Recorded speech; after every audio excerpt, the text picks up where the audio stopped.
Olá,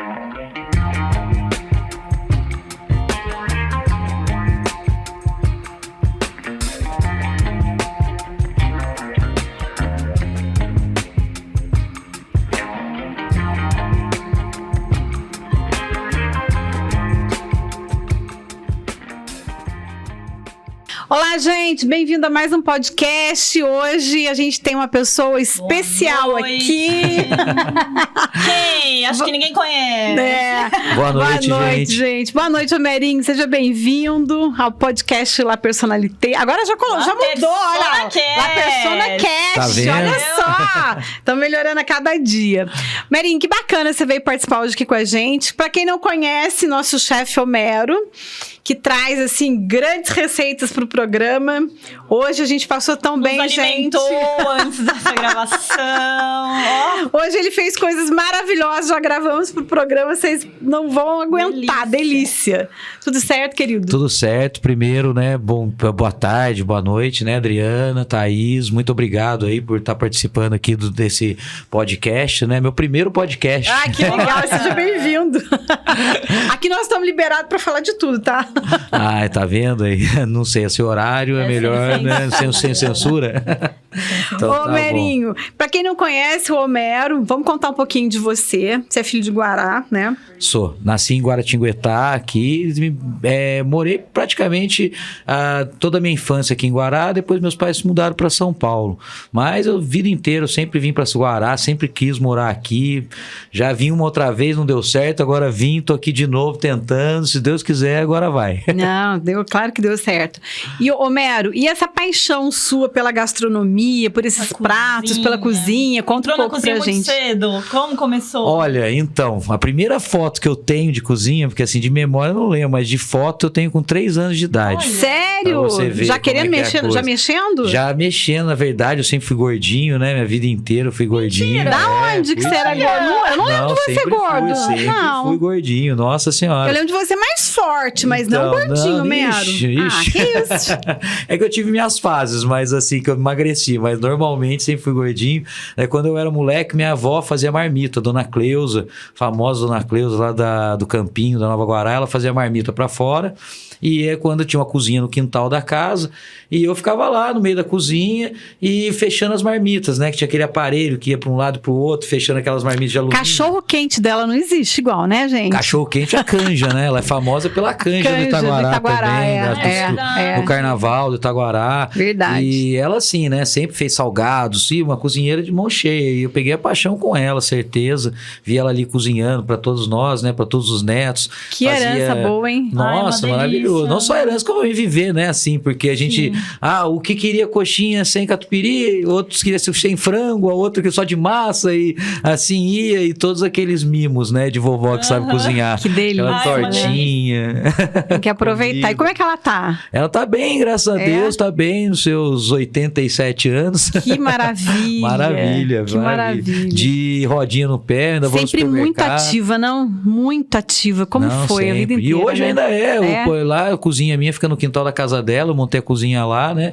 E vira e mexe, ela tá lá, ela fala de pinicando manjericão pra fazer lá os molhos, ou ajudando alguma coisa. Ela não para, não. E eu peguei essa paixão dela. E daí eu fui sempre assim, eu ia pra fazenda com meus amigos, eu não gostava de lavar a louça, então eu cozinhava. Daí não gostava também de limpar a casa. Então pra mim era sempre assim, sobrava o cozinhar. Aprendi com 9 anos de idade, minha avó me ensinou a fazer salsicha com batata, carne moída com batata e frango com batata. Arroz e feijão. Já dá pra se virar muito bem, hein? Muito. Passava lá o mês inteiro. De noite era hambúrguer e pizza e de dia era alguma dessas misturas aí. E a gente ficava lá e com os amigos. Naquela época na fazenda não tinha luz elétrica. A gente ficava lá bagunçando o mês inteiro. E daí fui pegando essa paixão. Daí quando eu fui fazer faculdade, eu fiz faculdade de hotelaria em São Paulo. Você fez hotelaria? Isso que eu queria. Essa era uma curiosidade minha. Na época não tinha culinária, né? Na época o único lugar que tinha era o Colégio Técnico de Culinária do Senac. Então eu fazia o mais próximo disso, que era hotelaria, e mesmo assim a hotelaria tinha 3 cursos no Brasil, que era da Estácio de Sá no Rio, Renascença em São Paulo, e o Campo Jordão, na verdade não era em Campo Jordão, era em Águas de Lindóia, Águas da Prata, que era o Senac que tinha lá. Né? E mesmo assim estava começando, ainda estava engatinhando. Então eu peguei e fui fazer lá em São Paulo mesmo, que era perto da minha casa. Eu fiz Renascença, faculdade de hotelaria. Mas assim, nunca fui bom de inglês, em falar inglês, nem nada disso. Daí no terceiro, quarto ano de faculdade, eu já tinha 3 DPs de inglês. Daí eu falei pra minha mãe... Aqui, ó. Não, é a mesma coisa. Fica falando inglês. Não, então, daí, na verdade, mas eu precisava, né, pra passar. Daí um amigo meu falou pra mim, vamos pra Austrália aprender inglês, e ele era surfista, e minha mãe, pô, você vai aprender nada de... Aprender inglês na surfar, Austrália. vai aprender nada de inglês. Acabei indo pra lá, fui pra lá, ele não foi, fui sozinho. Cheguei lá, não sabia falar nada de inglês. Só que assim, né? Você vai pra Austrália naquela época, 24 horas de voo. Você chega lá, você fala assim, eu vou ficar 1 ano aqui agora, aconteça o que acontecer, porque eu não quero voltar. Só pra não ter que voltar. Então era basicamente isso. Daí eu cheguei lá, eu fui fazer o curso de inglês, comecei a aprender inglês lá. Só que daí a Austrália naquela época, era 98... Ela tinha também saído como campeã internacional de vinhos, e a Nova Zelândia tinha ganhado com vinhos brancos também. Então acabou que depois de 6 meses que meu curso de inglês acabou, eu não queria voltar da Austrália de jeito nenhum. Começou pra você na área que você queria mesmo, né? Então, na verdade, assim, foi mais ou menos assim, né? Eu dependia do meu pai nessa época, era moleque, e ele não queria que eu voltasse, e ele ama vinhos. Daí eu falei pra ele, olha, a Austrália é o melhor lugar pra aprender vinho que tem. Daí ele já procura um curso aí, então você faz um curso. Daí eu já me inscrevi num curso. Legal. Só que daí eu me inscrevi num curso de vinho, na verdade, introdução em vinhos australianos e neozelandeses, e também em culinária asiática, num colégio chamado William Anglis. Daí foi minha primeira, realmente, contato com cursos de gastronomia. Daí eu fui aprender com gastronomia asiática, chinesa, coreana, tailandesa e japonesa. Que bacana. Muito legal. Fazer um prato tailandês pra gente, hein? Faço sim. Daí eu fiquei 6 meses. Frango tailandês lá, não foi? Pra gente? Olha, você não me pega. Eu não vou me talvez eu tenha até feito alguma coisa. Fez sim no programa, eu acho. Com curry? Talvez. Leite de coco, eu não sei. Fez sim. Fez sim, maravilhoso, que eu fiz em casa depois também. Eu acho que fez sim. Tá vendo? É complicado falar de comida, porque é tantas coisas que a gente faz que a gente sempre Qual o programa pede. que nós estamos? No 35º, 6º? Por aí, gente, daqui a pouco a gente tá fazendo um ano de programa, hein? Tá vendo aí? Delícia, né? Olha só. Tem um super E especial. eu sei que daí, depois da Austrália, daí pegou a paixão mesmo. Eu voltei pro Brasil, nem quis terminar fazer minha faculdade, larguei no último ano. E mandei uma carta pro Cordon Bleu nessa época, eu queria estudar no Cordon Bleu. Que chique. E você, com uma carta, você conseguia, você precisava escrever, eles precisam te aceitar lá, na verdade, não é só querer ir também. Daí me aceitaram lá. Eu falei com meu pai, na época foi uma conversa até bem difícil, né? Porque ele não tinha muita essa ideia de gastronomia como profissão, né? Essas coisas todas. Era muito novo, Era né? muito Tinha novo, um preconceito né? mesmo, Não, né? Era uma profissão mal vista, né? No meu pai, na verdade, foi toda uma construção. A primeira vez que eu falei de cozinha lá atrás, ele já não queria saber disso, não sei o quê. Mas como meu pai e minha mãe sempre foram muito receptivos, receberam muitos amigos em casa e eram ótimos anfitriões, e eu acho que eu aprendi muito com a minha mãe isso, montar prato, montar mesa, essas coisas. Quando tinha jantares em casa, acabava que eu me metia a cozinhar, e os amigos do meu pai chegavam lá, às vezes meu pai mexia com cavalo, com banco, essas coisas, e chegava lá, estavam conversando assuntos de negócio, sempre tinha um que escapava, ia lá, começava a conversar de cozinha, e eram pessoas que estavam mais... Homem, quando vai ficando mais velho, começa a gostar de cozinhar, começa a fazer isso por hobby, então eles iam, conversavam comigo, aí começou a mudar os bate-papos. Foi assim, você olhava, antes tinha uma roda de gente conversando sobre cavalo, sobre economia, e um ou dois conversando sobre cozinha. Chegou um momento onde tava uma roda conversando sobre cozinha. Todo mundo no lugar mais gostoso da casa, né? Meu pai ficava bravíssimo. Fala hoje em dia o conceito de cozinha tá muito diferente, né? Até a gente conversou no último programa com a Milena Guiar, que é arquiteta, que até depois da pandemia, a casa de hoje em dia, a casa que a gente quer construir, a casa que a gente quer reformar, é um espaço de uma área de gastronomia, assim, super gostosa. Aquelas cozinhas gourmets, onde você pode pode estar cozinhando e estar ali vendo a pessoa na piscina. Você tá toda... Exatamente, né, isso não acontecia. Acontecendo junto com a própria sala. Então, quer dizer, Fazer hoje... funcionar de fato, não ser um lugar isolado. Onde só vem onde fica nessa só época o era cozinheiro assim. lá. Nessa época era assim. Quando eu falo que eu conversava com eles de cozinha, eu tava na sala, porque a cozinha mesmo era separada, era onde a área que ficavam os funcionários, os empregados. Exatamente. Então, era totalmente fora do ambiente. Hoje em dia, não. Realmente, essas cozinhas são muito legais. Essas cozinhas fazem você estar dentro do ambiente todo mesmo, mundo participativo. Né? Até mesmo porque as E pessoas não isola começaram quem tá a ir cozinhando mais. também, né? Porque geralmente você tá lá, você não tá participando da festa e tá... Exato. É que normalmente as pessoas pensam assim. Antigamente elas pensavam assim, quem tá cozinhando é o funcionário. Hoje em dia as pessoas já... Sempre é alguém, um parente, alguma coisa assim, já que tá ali, que gosta. Tá cozinhando, exatamente. Todo mundo tá e daí junto. tá ali. E é basicamente isso. Mudou. Nesse ponto mudou muito. Mas naquela época, é o que eu falo, as pessoas tinham esse preconceito. Meu pai, nossa, tinha muito preconceito com relação. Daí só que ele é um cara que sempre estudou muito. Tudo na vida dele é assim. Se ele pega, escuta, ele primeiro briga, mas depois ele vai ler. E ele lê muito. Então, ele é assim, ele começou a ler sobre gastronomia. Então, ele foi a primeira pessoa que veio falar para mim do cordon bleu. Daí depois, quando eu fui para lá e passei o negócio para fazer o curso, ele foi o primeiro também a falar, vai então e faz. Se você quer, vai atrás e faz. E fez o possível para mim ir. Sempre fez o possível para eu ir. Tanto ele quanto a minha mãe.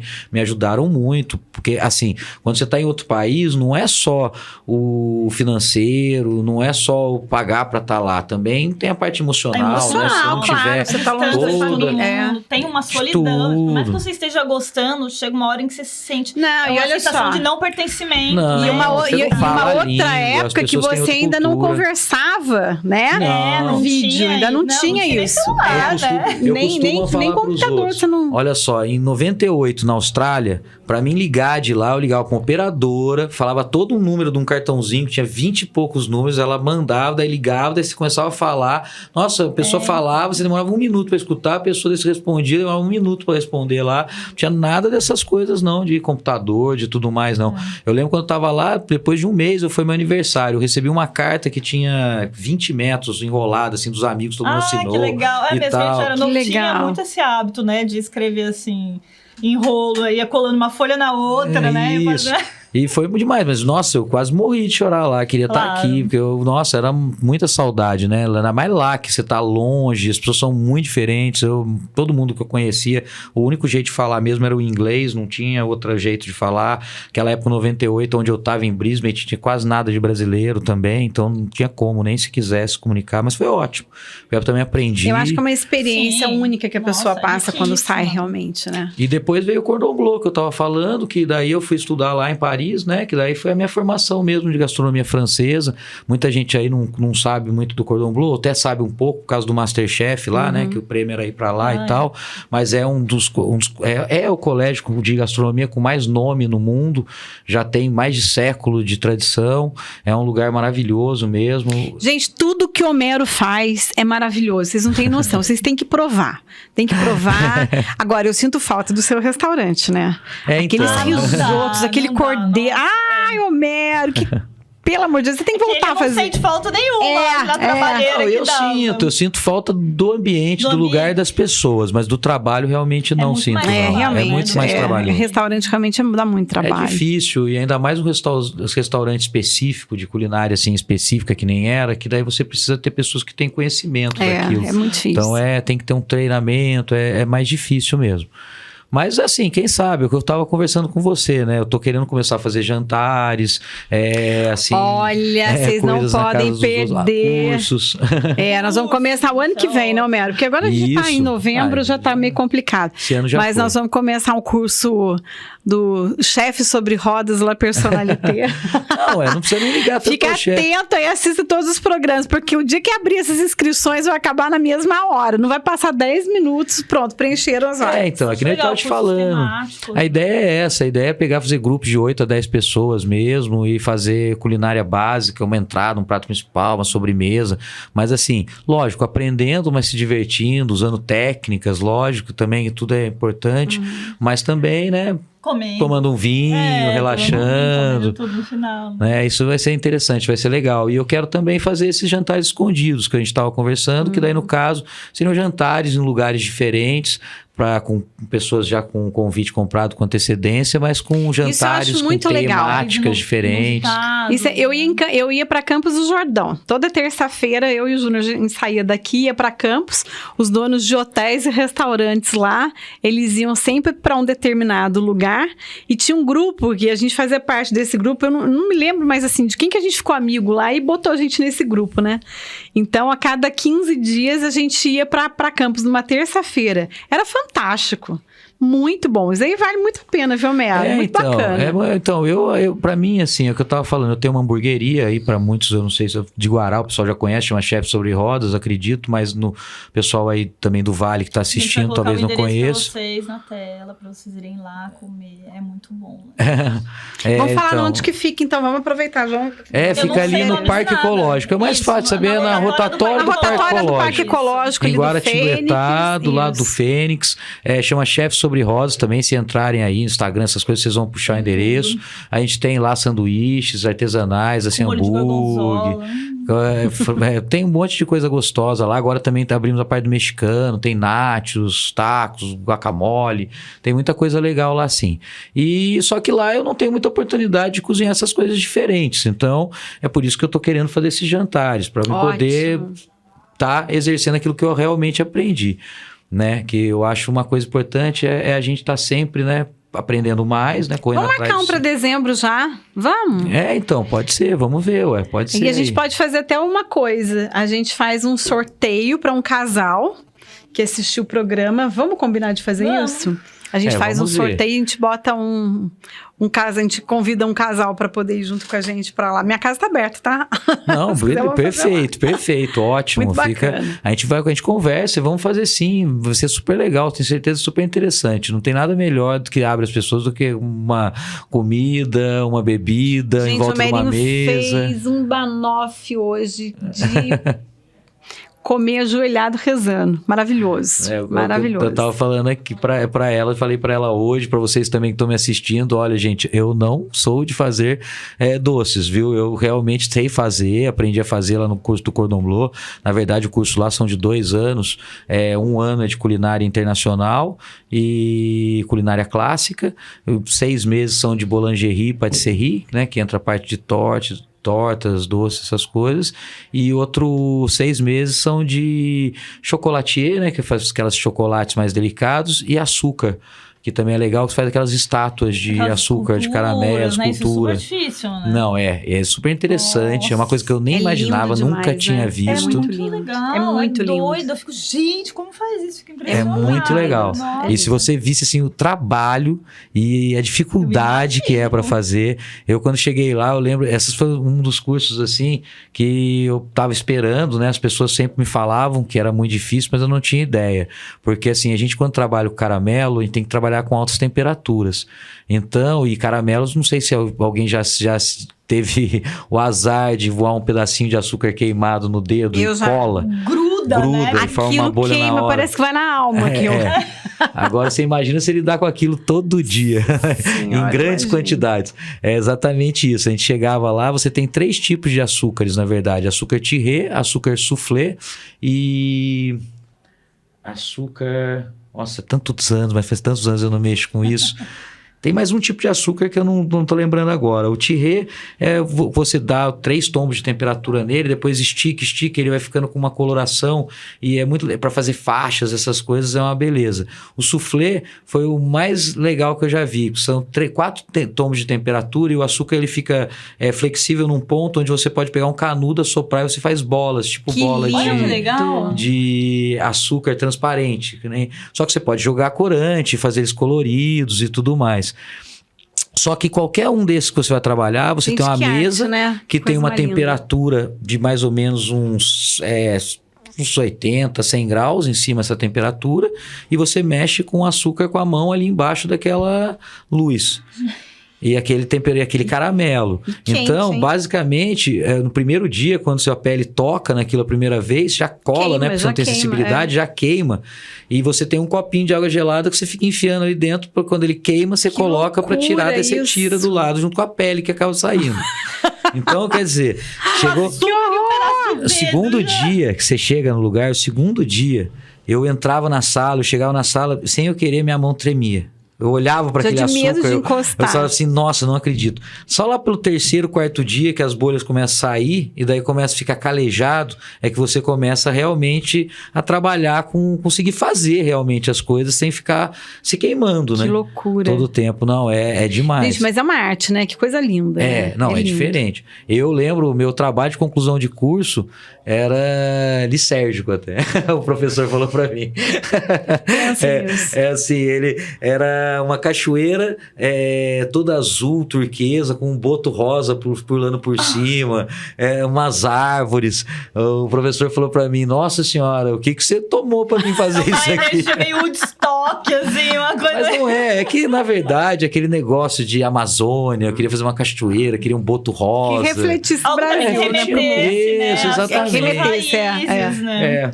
Mas como eu também levava cachaça pra eles, que eles adoravam, acho que eles devem ter achado que eu tava Associaram tomando uma coisa com a outra. Falaram, muita cachaça pra fazer o negócio. Eles amavam, viu? É impressionante. Depois, quando eu cheguei no Cordon Bleu, eles usavam pra flambar sempre rum, conhaque. Depois que eu saí do Cordon Bleu, eles usavam cachaça. Mas Adoravam. eu faço... A cachaça nossa é muito Eu uso boa a cachaça aqui. no estrogonofe, eu acho que fica uma delícia. Muito bom, muito também bom. gosto. A hora que sai o gostinho, você flamba, a hora que sai o queima o álcool, que fica só evapora o álcool, aquele... fica aquele amadeirado da aquela cachaça cana. amarelinha. Sabe? Ai, Então fica tipo aquele sabor da rapadura, né, no fundinho. É muito gostoso. bom. Que Eu acho bacana, muito que bom mesmo. experiência, né, Homero? Que coisa Não, mais foi uma linda. experiência demais. Depois disso eu saí, olha só, saí do Cordon Bleu, fui pra Praça da República. Porque daí o que acontece? Olha, isso aí foi muito legal. Assim, acabou o Cordon Bleu, eu não queria voltar de lá por nada desse Esse é o mundo. Merinho, né? Aí, qual foi a sua desculpa pra...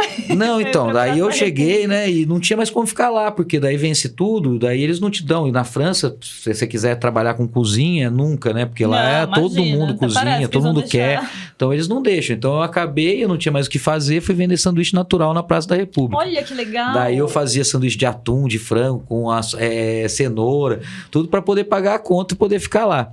Daí nessa, terceiro dia que eu tava vendendo sanduíche natural na Praça da República, chegou o Alan, que era um jiu-jiteiro, um brasileiro jiu-jiteiro. Foi lá, nossa, comeu um, gostou, falou, nossa, veio vários aí e tal, pra me treinar é bom. Comecei a conversar com ele, ele falou que o irmão dele era chefe de cozinha na Favela Chique, que era um restaurante brasileiro que tinha lá, que era um dono brasileiro, um dono francês, mas é um restaurante cult, mas com comida brasileira. Daí ele falou, pô, vamos lá, eu apresento ele pra você, você começa a trabalhar lá e tal. Eu falei, não, lógico, vamos embora. Cheguei lá, ele tava querendo sair, ele era chefe lá, tava querendo sair para fazer um curso de cozinha francesa e não ia dar para ele continuar lá. Daí ele falou, fica no meu lugar. Você sabe fazer essas coisas? Daí entra a Dona Cleusa. Porque o que acontece? Lá era torta de frango, era feijoada, era carne de panela, era empadinha. Era outro repertório que eu tinha por causa daqui. Né? Tipo... Não, 0. Não, zero assim. Foi muito engraçado, não, as porque... técnicas, lógico, você usa pra técnica, tudo. finalização de prato. Prata. Nossa, isso foi demais. Nunca tiveram umas tortas de frango, uma feijoada tão bem servida, tão bonita quanto era naquela época. Só feijoada toda. Fazia todas as coisas lá, era muito legal lá, era muito legal. Eu fiquei lá trabalhando uns 6 meses. Que legal. Daí eu fui visitar meu primo em Londres e meu primo trabalhava num restaurante em Londres. Daí eu cheguei lá, pra você ver como é que a vida é uma coisa muito louca. Eu cheguei lá, o cara que trabalhava com ele não tinha ficado doente, não pôde trabalhar. Daí ele falou pro chefe dele, meu primo é cozinheiro. Daí ele falou, vem aí. Daí eu comecei a trabalhar com meu primo ali. Daí eu trabalhei lá um dia. Daí no segundo dia ele falou, vem trabalhar aqui com a gente e tal. Eu falei assim, mas eu recebo tanto em Paris e tal, eu cubro, pode vir. Daí eu liguei pros meus amigos. Em fish and fries. Então, na verdade, isso que era o mais legal lá. Esse restaurante que eu fui, chamava Cantaloupe, ele tinha comida mediterrânea. Era bem diferente. Legal, e detalhe é que lá era um grupo, eles tinham 4 restaurantes no final, sendo que um era de comida irlandesa, outro era de comida mediterrânea, outra mediterrânea com infusão em mexicana, olha a experiência, coisas assim. cara. Muito demais, E então foi basicamente, eu fiquei de lado, comecei com o chefe de um restaurante, né, trabalhando com meu primo, e depois fui ser chefe dos 4 restaurantes da rede deles lá. Que bacana, Daí tinha um monte de russo que trabalhava pra mim, eles só falavam russo, comiam carne com batata cozida na água sem sal. Nossa. Eu olhava e falava, Deus, que é? Tomando vodka. Nossa, Era por isso. muito legal. Montando a vodka, nem precisa temperar comida. Nada. sal na água, não precisava nada. Mas eram Que pessoas assim loucura. maravilhosas, nossa senhora, sabe? Tipo, muito legais mesmo. E a gente foi assim, eu fiquei lá um tempo, fiquei 2 anos e meio em Londres, 3 anos quase, fui trabalhando lá. E daí eu tava cansado, né? Eu vim tirar umas férias aqui.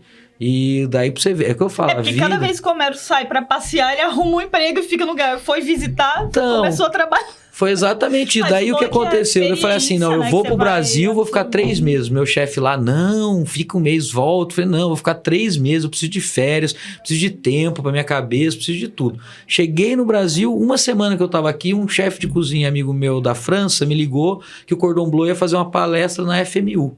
Ah, legal. Pra mim ir lá assistir. Falei, bom, vou lá então, né? Assistir, prestigiar. Cheguei lá, faltou o tradutor do coisa. Daí só falava francês, precisava de alguém que falasse e traduzisse para português. Daí eu fui ser o tradutor. Daí tava lá, né? FMU, a Rita Corsi, que era a chefe, ia começar o curso de cozinha da FMU, o primeiro curso mesmo, assim, né, deles lá. Daí tava não sei nem se pode falar aqui, aquela da TV da Globo, a Ana Maria Braga. Tá. Tava lá, daí tinha um pessoal lá tudo, e esse professor meu lá tava lá também, o Laurent Sudot, não, quem que tava lá nessa vez? Era Jean, era um professor meu lá da França que tava lá, e nisso a gente foi almoçar junto, daí a Rita Corsi perguntou o que eu tava fazendo no Brasil, se eu queria dar aula pra eles lá na FMU. As férias acabaram. Daí foi basicamente isso. Daí eu falei, não, nunca dei aula. Eu tinha 27 anos na época. Eu falei assim, dar aula hoje em dia, não sei. Ela, não, vem, vai ser legal. A gente tá começando esse curso, vai ser interessante. Tem outro professor jovem da sua idade. Daí eu me conheci lá, o Jean-Pierre, que era um outro professor também, que tinha estudado na França. Daí a gente pegou, bolou lá um curso e começou o curso lá. Daí a gente... Aí você chegou na aula, então? Na FMU e no Senac. Acho que bastante tempo você deu aula, não? Hã? Você deu aula? Deu há 2 anos não, é que assim, não foi porque eu vim montar meu restaurante, no final das contas teve isso. Eu dei aula há 2 anos. Onde entra a Maíra nesse então, meio tempo? A Maíra tá desde os primórdios. Não. Não era a Maíra, não. Olha, pra você ter uma ideia, foi exatamente no 2º ano da faculdade que eu tava dando aula que eu conheci a Maíra. Ela ficava louca com as alunas que mandavam mensagem e o caramba 4, lembro disso até hoje. Daí... Venceu, Maíra! Não, eu conheci vocês, era bem no comecinho, então. Faz 18 anos que a gente tá junto. Faz 18 anos que a gente tá junto. E foi nisso, foi em 2004 que a gente se conheceu. Foi em 2004, 2005 que a gente se conheceu. Foi exatamente isso. Daí eu peguei, tava dando aula lá no FMU e dava aula num outro colégio técnico que tinha lá também, que era em Higienópolis. Eu esqueci o nome agora do colégio lá que eu dava aula. E também fazia algumas coisas, às vezes, pro Senac também. Quando eu fui dar uma aula pro Senac lá no negócio da aeronáutica, lá em... Campo de Marte? No Osasco. Ah, tá. Cheguei lá, era panela, eu tinha que dar aula de reaproveitamento de alimentos. Eu cheguei lá, as panelas eram panelas de 500 quilos. Cabia eu lá dentro, era uma jacuzzi. Gente, eu falava pros caras, assim, na verdade quem vai aprender sou eu. Eu vou fazer as coisas e vocês multiplicam por 500 e põe ali.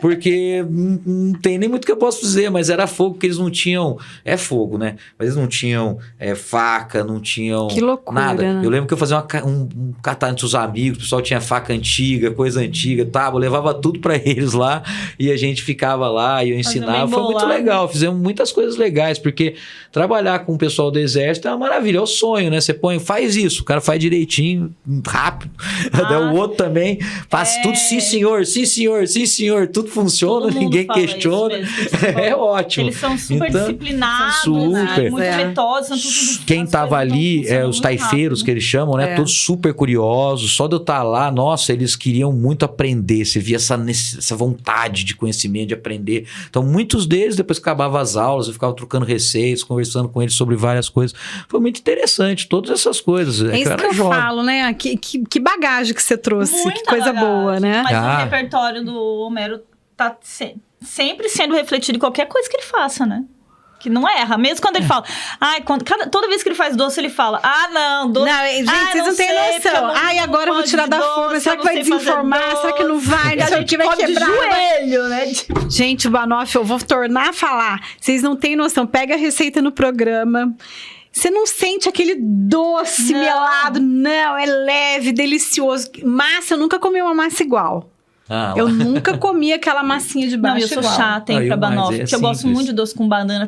Mas é isso, dependendo do lugar, você vai... Você vê e fala, nossa, doce. Que lindo. Aí você vai na expectativa, você põe na segunda colherada, você não consegue mais engolir, porque o negócio dá até aquela queimada na garganta de tão doce. Maravilhoso, né? maravilhoso. Então, é isso que eu falo, né? Brasil, aqui a gente tá acostumado com doce mesmo. Lá fora, os doces são suaves. Raramente também, às vezes, eles são doces, mas nem são... são doces e amargos ao mesmo tempo, são doces apimentados, são doces e às vezes azedos, sabe? Lá eles lidam com mais sabores. Homero, eu fiquei encantada com as vitrines em Paris e na Alemanha. Que coisa! Você não tem noção, é maravilhoso. Que coisa mais linda, né? Não, fora, eu fiquei num hotel na Alemanha, eu não me lembro... Não tô me lembrando aonde era. Tinha uma doceria ao lado. Era cada cisne montado no doce. É uma coisa assim fantástica. Eu olhava e falava assim, gente, isso é de comer, por onde que você começa, né? Como é que você come isso? Que coisa mais linda, mas que delicadeza, que, sabe, que primor pra poder fazer um doce daquele, gente, que coisa de louco. É o que eu falo, né? A verdade é técnica, paciência. Também tem muitas outras coisas também que influenciam que a gente nem pensa nisso. Por exemplo, a gente está conversando aqui de escultura, de açúcar e de essas coisas. Aqui no Brasil você não faz, é inviável por causa da umidade. Entendeu? Então são coisas assim, às vezes muitos desses doces que a gente vê que são bonitos, que são feitos daquela pasta de açúcar, né? Que o pessoal usa muito, e aqui no Brasil mela rápido, estraga rápido. Aquela pasta americana, você fala, né? Aquela pasta que é açucarada. Açucarada, essas coisas. Porque, por exemplo, eu lembro lá, a gente fazia a escultura de açúcar, durava 3 meses, 4 meses a escultura lá, impecável, no seu quarto. Não é que estava dentro do ambiente, nada assim, armazenamento, nem nada, não. Era por causa... Porque, assim, tem coisas lá que são diferentes. Farinha lá é melhor qualidade.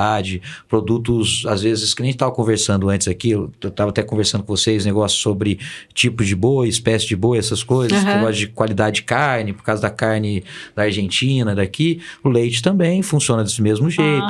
Aqui, agora a gente está começando a mexer e ter vacas leiteiras muito boas, de raça muito boa, onde tem leite com mais gordura, essas coisas todas. Mas lá pega a vaca da Suíça, a vaca da Argentina, da Alemanha, da França, são vacas que já são há anos geneticamente preparadas tudo para dar o melhor leite, o mais gorduroso e também a fazer a melhor manteiga. Aqui você pega um leite de caixinha, o leite é pura água oxigenada, não é leite mais, né? Não, você lembra? Conservantes tanto que eles deixam produtos que eles deixam acrescentar dentro do leite, né? É impressionante. Acaba que mais te faz mal do que bem. Exatamente. O leite, né? Que é um produto que teoricamente deveria te fazer muito bem. Mer, mas que bacana, viu? Quanta experiência boa. Então vamos deixar de novidade pro pessoal pro ano que vem, ficar super atento no programa, que nós vamos lançar o Chefe sobre Rodas La Personalité. Isso aí. Vamos lançar alguns cursos Personal rápidos. Personal Chef. Persona Chef. Aí o Persona Chef. Pronto, começa aqui o Persona Chef. Cursos rápidos de risoto que eu tenho vontade de fazer, sabia? Eu tenho. De acertar o ponto do risoto. Eu falo pra você, é uma coisa mais... Mas eu sei fazer risoto. Você é italiana, né, filha? Também, né? Bom, você sabe fazer risoto, você sabe fazer risoto para brasileiro. Não, sei fazer risoto. Eu nem peço risoto em restaurante, porque eu tenho até medo. Não, eu também não peço. Eu também gosto, eu também não peço. Eu lembro que você estava falando, eu lembro que a gente tinha risoto lá no restaurante, e a primeira vez que eu fiz o risoto, uma pessoa foi comeu e falou, nossa, tá duro, tal, não sei o quê. Daí, beleza, você se adapta. Eu fiz o risoto do jeito que o pessoal gosta, mais empapado aqui, e fiz durante um ano e meio. Depois de 1 ano e meio, o garçom entrou na cozinha, né? Falou, nossa, tem um cara muito bravo aí que quer falar com você. E eu falei, o que é, né? O que pode ser? Ele falou, não, risoto, ele achou o risoto muito ruim e tal. Bom, vou lá na mesa, né? Cheguei na mesa, no que o cara já virou pra mim e foi falar comigo, eu já vi que ele era italiano. No que ele falou, 3 palavras, eu já falei pra ele, me desculpa, espera um minuto, tirei o prato dele, fui lá. De verdade pra você. Nem falei nada, falei, só me desculpa. Fui lá, fiz um risoto, trouxe pra ele, nossa, isso sim é um risoto. E daí ele virou e falou assim, mas por que você não faz assim? Eu falei, bom, porque eu prefiro me explicar uma vez em 1 ano e meio do que 10 vezes por dia. E é verdade. Olha, existe uma chance altíssima de ser um zio meu, que era irmão da nona, que vinha sempre pro Brasil. Ficava ali no centro, no Hotel Royal, e ficava ali, ele era chato. Se ele um dia foi lá comer... Depois você pergunta, é capaz de ser essas coincidências. Vou chegar em casa e vou falar pra minha mãe. Falar, mãe, pergunta pro Zio Beppe se alguma vez que ele veio, ele foi assim, assim, assado. Que se for, ele vai falar, porque... Então, mas porque eu falo, a gente às vezes quer fazer do jeito certo, mas a gente tem que se adaptar à cultura. Exato. Eu tenho uma amiga que uma vez ela me falou que ela sabia quando o macarrão quando o macarrão tava cozido, que ela tirava um da panela e jogava na parede. Se grudasse é porque tava pronto. Eu fiquei assim, pronto pra jogar fora, né? Porque pra estar num nível que ele gruda na parede, esquece. Não dá pra comer esse macarrão. Então, é fogo. As pessoas têm essas coisas. Costume não adianta. Eu falo, quando eu vim pra cá e montei hamburgueria, hambúrguer em São Paulo, você come mal passado. Qualquer lugar você vai pedir é mal passado. Eu cheguei aqui, montei hamburgueria, os primeiros 3, 4 hambúrgueres que foram, já voltaram. Olha, tá muito mal passado, isso aqui, grelha e tudo mais. Depois disso, eu comecei só a fazer do ponto para bem passado, onde sumiu o sanguinho, né? Pessoa, na verdade, nem sangue não é sangue, né? Mas é uma proteína, mas tudo bem. Não entra, se tirar assim, mas quando sumiu o vermelhinho, a pessoa já não reclama mais. Daí nunca mais tive reclamação. E hoje, quando as pessoas vão e querem um mal passado, eles pedem e a gente eu já faz. Tô acostumada, eu já chego pedindo mesmo. Independente de se é um lugar que faz ou não, eu chego pedindo. Porque exatamente, como tem muita gente que reclama, porque tem essa ideia, tem um nojo do sangue. Então, tem lugar que já nem faz exatamente pra evitar reclamação mesmo, né? Ou, às vezes, você pede, olha, quero mal passado. E aí, várias vezes, já aconteceu de falar, olha, o nosso ao ponto já é bem rosadinho. O mal passado vai ser mal passado mesmo. Eu falei, então, mas é esse que eu quero. Eu quero ver mugindo pro meu prato. Então, é porque é gosto. Eu também sou assim, né? Mas é complicado, porque a gente tem que ir pela cultura do lugar, né? Quando a gente mexe com comércio, basicamente tem que... tá ali para servir o que o povo quer comer, né? O que o pessoal quer experimentar. Não dá para você ficar só, não, mas o correto é esse. Se o seu público não vai ter aceitação, você vai quebrar, você não vai conseguir. Exato, porque também muitas coisas às vezes é por... como é que fala? Eu costumo dizer assim, a gente aqui no Brasil, a gente também não tem muito costume de ficar experimentando coisas diferentes. E o paladar é uma coisa que a gente só desenvolve se a gente experimentar coisas diferentes. Muitas pessoas lá fora, eles acham que o brasileiro tem paladar infantil. Não sei se já escutaram o pessoal falar isso. Porque aqui no Brasil a gente é muito assim, ou doce, ou salgado. Às vezes tem uma pessoa que gosta de um apimentado. Mas é difícil quem gosta de um amargo, quem gosta... Tem tantos sabores aí que a gente acaba perdendo por não estar acostumado. Eu lembro que a minha vida inteira eu comia comida agridoce no Natal. Aí quando tinha lá uma maionese com maçã ou um tender com abacaxi, alguma coisa do gênero. Frango com molho de framboesa que você falou hoje, eu quero. Que a gente pode fazer para o Natal, né? E agora, seja como for, é uma coisa que eu não estava acostumado. Quando eu fui morar na Austrália... Super comum para eles. No meio da Ásia, tudo vai com fruta, com outros tipos de produtos que a gente não está acostumado aqui. Hoje eu adoro, mas eu também não gostava, não. Samuel... Eu tinha pavor da maionese com maçã. Não, e a tal da uva passa, porque chega o Natal, chega a polêmica da uva passa. Não, era o pêssego, o abacaxi, né? Essas coisas. Aí eu ponho manga na salada. Eu também ponho. Mas o Samuel, você falou dos temperos, tal. O Samuel come desde... Não vou saber agora a idade, porque na introdução alimentar tem tudo coisa que só pode a partir de... Mas ele come muito snackzinho de grão de bico, né? Que eu faço pra ele no forno, e aí eu coloco páprica picante, azeite, pimentinha do reino e tal. E as pessoas acham estranho. Prova, adulto, assim, fala, nossa, mas deixa eu provar. A prova fala, nossa, mas ele come assim, apimentado? Come, ele come páprica, todas as pápricas, assim, se adapta. De tempero. Você se adapta, seu paladar é assim, você vai se adaptando. E é engraçado que depois você sente falta daquilo. O melhor exemplo que eu dou, na Austrália existe um tal de Vegemite.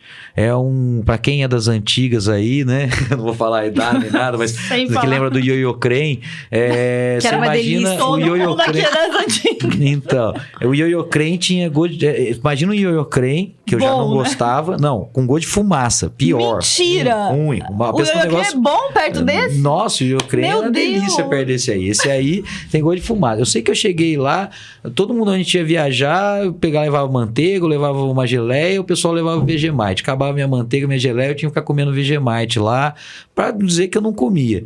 Só que voltei de lá depois de um ano, o que eu sentia saudade? Do Vegemite que eu não encontrava aqui. Que coisa. Você acostuma, é uma coisa assim, você acostuma, seu paladar se desenvolve para outras coisas, e é bom, e na verdade é muito bom. Porque é bom você, né, não ter barreiras para as coisas. Eu gosto muito de provar coisas novas, mas as pessoas geralmente eu tenho problema com o João Pedro. Ele assim, ele come muito bem, mas aquilo que ele come está acostumado. Para ele provar alguma coisa diferente é um parto, mas é um parto, não prova. É muito difícil. Tem que ver isso. É o que eu falo pra você, muitas vezes é na educação, às vezes é no jeito que também a gente porque também você tem que ver, às vezes a gente experimenta. Mas a gente tenta introduzir de todas as formas, sabe? Já até levei em médico e tudo, mas assim, aí você chega louco para que o médico vai te ajudar, ele fala assim... Não é o jeito dele que ele gosta? Calma, tudo tem seu tempo, um dia ele vai provar. E você volta pra casa e você fala, putz... Às vezes pode ser. Ele come muita batata. Eu sou muito comilona, se ele gosta, deixa eu comer batata. Eu falei, meu Deus do céu. Eu sou muito comilona, então o que funcionava com a minha enteada, minha ex-enteada, e que funciona também com o Samuel, e que eu não preciso fazer esforço, é oferecer uma vez. Quer experimentar esse? Não. Então tá bom. Eu prefiro comer tudo sozinha. Aí... fico do lado comendo, só que eu sou estilo Ana Maria Braga. Vou comer e falo, nossa, tá muito bom. De repente a criança tá assim, ó, olhando pro prato. Aí daqui a pouco vai se aproximando. Quando vê, tá comendo olha aqui, junto. Sabe quando que o João Pedro experimentou leite condensado? O ano passado. Ele comia o brigadeiro, mas não comia o leite condensado. Ele tinha medo de provar, de sentir... Sabe aquele medo de sentir algo novo?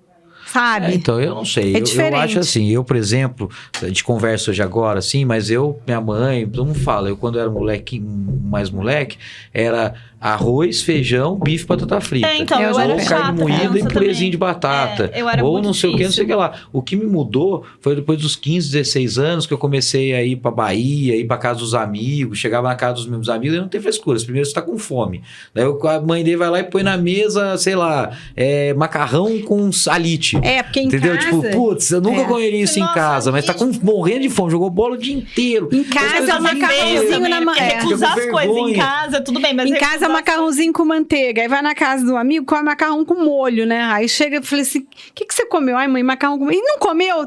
Tava bom. Então na casa do amigo sempre é bom, né? Em casa não é bom. Que é sempre bom isso. Você fica na vergonha, começa aí, você vai. É o que eu falo, porque, por exemplo, eu na casa da minha tia, era uma pessoa que assim, você vai sair com seu primo, beleza, depois do almoço. Então tá, mas senta aí e vai almoçar. Se não comer, não sai nenhum dos dois. Daí chegava lá, a comida era macarrão com não sei o que, com alite, que eu tava falando, que eu nunca gostei. Mas nesse momento eu sentava, comia, fazendo cara feia, um prato, não repetia, mas comia. Daí depois a segunda vez já comia melhor, a terceira vez já comia melhor ainda. Entendeu? Se me perguntasse na minha casa, minha mãe perguntasse se eu gostava, queria aquilo, nunca. Mas agora, na casa dos outros, porque eu tava com fome, precisava levar meu primo pra bagunçar junto comigo, você comia. Então é isso, daí você começava. Daí eu ia pra Bahia com 17, 18 anos, com os amigos que tinham carro, chegava lá, a gente ficava o mês inteiro. No começo, todo mundo tinha o dinheirinho da mesada. Depois, ninguém mais tinha dinheiro pra porcaria nenhuma. Então era aquele negócio, você ia catar caranguejo com para poder comer alguma coisa, você ia trocar não sei o que com não sei o que lá.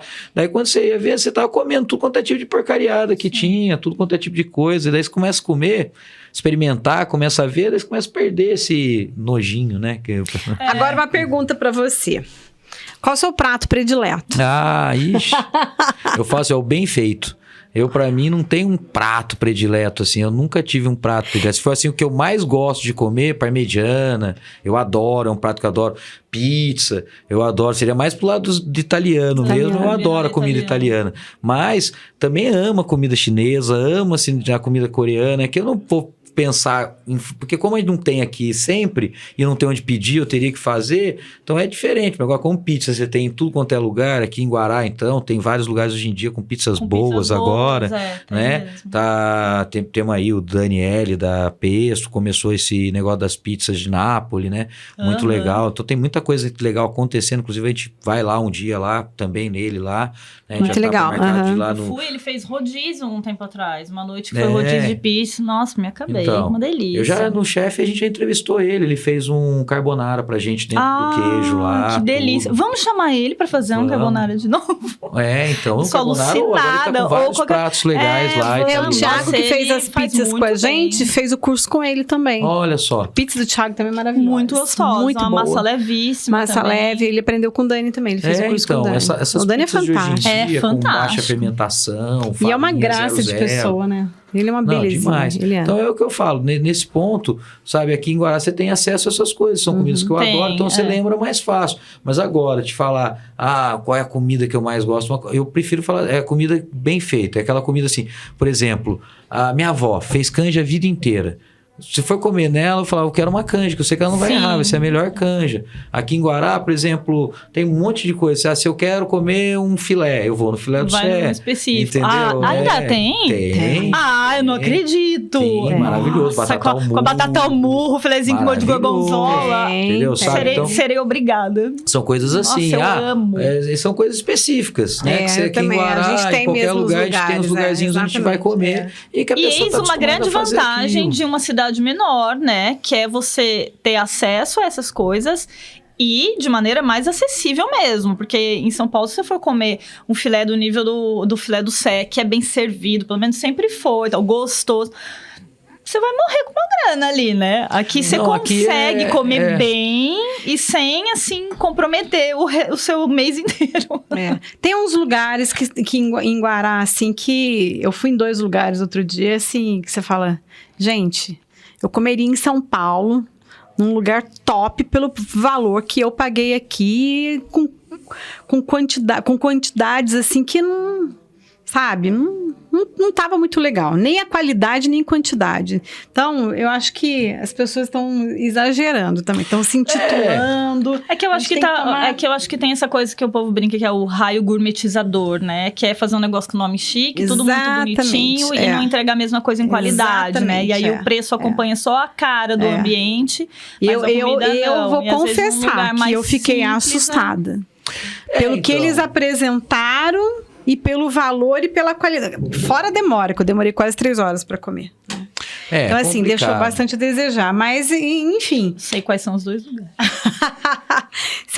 A gente, quer dizer, vai demorar horrores pra eu voltar. E se eu voltar? Porque o João Pedro morrendo de fome, já era quase 3 horas da tarde. Então, acaba realmente ficando complicado. Eu acho que tem em todo lugar, né? Tem às vezes, assim, eu como comerciante, a gente sempre, né, puxa um pouco assim. Lógico que pode ter sido o dia, não o preço, né? Não, mas demora. Assim, pode ter sido um dia, algum problema, alguma coisa assim. Com relação a preço, é aquela história, sabe? Depende muito do seu aluguel, depende muito do produto que você vai servir. Da localização que a pessoa abriu o ambiente dela. Exatamente. Tudo isso entra também. Eu não vou falar pra você que não entra, mas mesmo mas assim... olha, se você come bem, se é uma coisa de qualidade, acho que a gente nem olha por essa questão de preço. Não. E tal.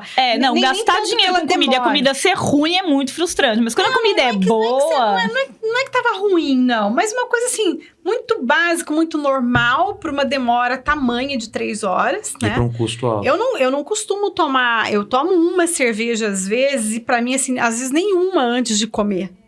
Né? Porque às vezes eu tô sozinha. Gente, nós tomamos... Até que esse dia o Júnior ainda me ajudou, porque ele também não bebe nada. Tomamos, acho que 3, a 4ª cerveja ficou aberta, que eu nem consegui tomar. Pra você ver quanto tempo demorou para vir e não tinha uma entrada e não tinham nada para você pedir. Então, realmente, eu acho que é aquilo que você fala. Aí você tá acostumado e você já vai no lugar certo, você volta no mesmo lugar para comer tal coisa. É um filé, é uma pizza, é alguma outra, né? Então, você acaba voltando nos eu acho que são lugares. Assim, são dicas, assim, bom, se eu pudesse falar assim, você se me perguntassem, dicas pra ir comer bem num lugar. Eu ia falar agora, Homero, 5 lugares em Guará pra ir comer bem. Vai, valendo. Não, mas eu não ia falar nomes de lugares não, viu?